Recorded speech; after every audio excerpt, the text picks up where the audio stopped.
Gesaan tubuh Suruhanjaya diraja, serangan terhadap Anwar atau taktik politik. Tuntutan untuk menubuhkan Suruhanjaya diraja bagi menyiasat dakwaan bahawa Perdana Menteri Anwar Ibrahim mengarahkan SPRM supaya tidak menyiasat bekas pembantu peribadinya, Farhas Wafa Salvador, perlu dianalisis secara mendalam.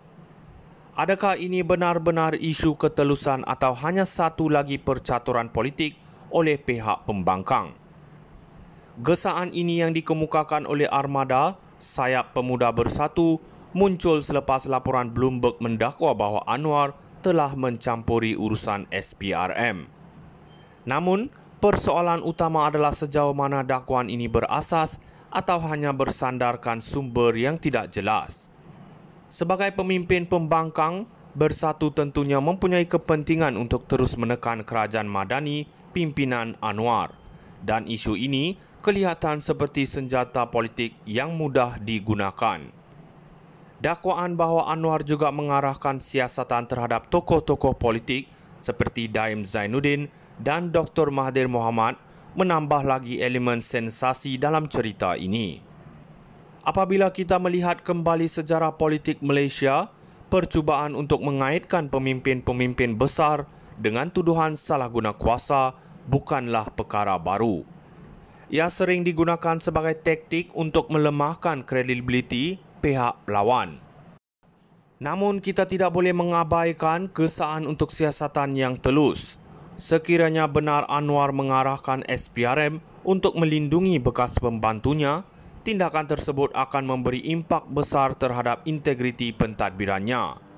Tetapi seperti yang dijelaskan oleh pejabat Perdana Menteri dan SPRM sendiri, dakwaan ini telah dinafikan. Apakah gesaan ini hanya berlandaskan spekulasi atau adakah terdapat bukti konkret yang dapat dikemukakan? Pemerhatian juga perlu dibuat terhadap peranan pihak berkuasa dalam menyiasat aduan terhadap seorang Perdana Menteri. Adakah seorang inspektor benar-benar berupaya menyiasat pemimpin tertinggi negara? Ini menimbulkan persoalan mengenai mekanisme penguatkuasaan undang-undang di Malaysia, di mana terdapat keperluan untuk memastikan siasatan yang bebas dan adil tanpa dipengaruhi oleh mana-mana pihak.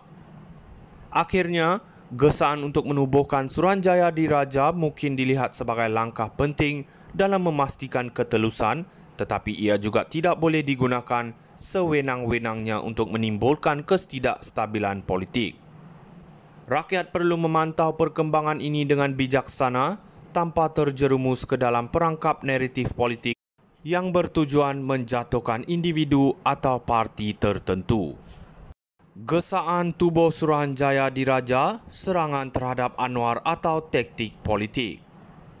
Tuntutan untuk menubuhkan Suruhanjaya diraja bagi menyiasat dakwaan bahawa Perdana Menteri Anwar Ibrahim mengarahkan SPRM supaya tidak menyiasat bekas pembantu peribadinya, Farhas Wafa Salvador, perlu dianalisis secara mendalam. Adakah ini benar-benar isu ketelusan atau hanya satu lagi percaturan politik oleh pihak pembangkang? Gesaan ini yang dikemukakan oleh Armada Sayap Pemuda Bersatu muncul selepas laporan Bloomberg mendakwa bahawa Anwar telah mencampuri urusan SPRM. Namun, persoalan utama adalah sejauh mana dakwaan ini berasas atau hanya bersandarkan sumber yang tidak jelas. Sebagai pemimpin pembangkang, Bersatu tentunya mempunyai kepentingan untuk terus menekan kerajaan madani pimpinan Anwar, dan isu ini kelihatan seperti senjata politik yang mudah digunakan. Dakwaan bahawa Anwar juga mengarahkan siasatan terhadap tokoh-tokoh politik seperti Daim Zainuddin dan Dr. Mahathir Mohamad menambah lagi elemen sensasi dalam cerita ini. Apabila kita melihat kembali sejarah politik Malaysia, percubaan untuk mengaitkan pemimpin-pemimpin besar dengan tuduhan salah guna kuasa bukanlah perkara baru. Ia sering digunakan sebagai taktik untuk melemahkan kredibiliti pihak lawan. Namun kita tidak boleh mengabaikan gesaan untuk siasatan yang telus. Sekiranya benar Anwar mengarahkan SPRM untuk melindungi bekas pembantunya, tindakan tersebut akan memberi impak besar terhadap integriti pentadbirannya. Tetapi seperti yang dijelaskan oleh pejabat Perdana Menteri dan SPRM sendiri, dakwaan ini telah dinafikan. Apakah gesaan ini hanya berlandaskan spekulasi atau adakah terdapat bukti konkret yang dapat dikemukakan? Pemerhatian juga perlu dibuat terhadap peranan pihak berkuasa dalam menyiasat aduan terhadap seorang Perdana Menteri. Adakah seorang inspektor benar-benar berupaya menyiasat pemimpin tertinggi negara? Ini menimbulkan persoalan mengenai mekanisme penguatkuasaan undang-undang di Malaysia, di mana terdapat keperluan untuk memastikan siasatan yang bebas dan adil tanpa dipengaruhi oleh mana-mana pihak.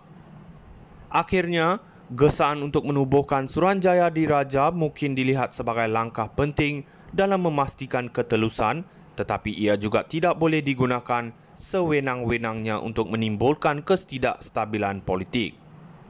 Rakyat perlu memantau perkembangan ini dengan bijaksana tanpa terjerumus ke dalam perangkap naratif politik yang bertujuan menjatuhkan individu atau parti tertentu. Gesaan tubuh Suruhanjaya Diraja, serangan terhadap Anwar atau taktik politik. Tuntutan untuk menubuhkan Suruhanjaya Diraja bagi menyiasat dakwaan bahawa Perdana Menteri Anwar Ibrahim mengarahkan SPRM supaya tidak menyiasat bekas pembantu peribadinya, Farhas Wafa Salvador, perlu dianalisis secara mendalam. Adakah ini benar-benar isu ketelusan atau hanya satu lagi percaturan politik oleh pihak pembangkang? Gesaan ini yang dikemukakan oleh Armada Sayap Pemuda Bersatu muncul selepas laporan Bloomberg mendakwa bahawa Anwar telah mencampuri urusan SPRM. Namun, persoalan utama adalah sejauh mana dakwaan ini berasas atau hanya bersandarkan sumber yang tidak jelas. Sebagai pemimpin pembangkang, Bersatu tentunya mempunyai kepentingan untuk terus menekan kerajaan Madani pimpinan Anwar, dan isu ini kelihatan seperti senjata politik yang mudah digunakan. Dakwaan bahawa Anwar juga mengarahkan siasatan terhadap tokoh-tokoh politik seperti Daim Zainuddin dan Dr. Mahathir Mohamad menambah lagi elemen sensasi dalam cerita ini. Apabila kita melihat kembali sejarah politik Malaysia, percubaan untuk mengaitkan pemimpin-pemimpin besar dengan tuduhan salah guna kuasa bukanlah perkara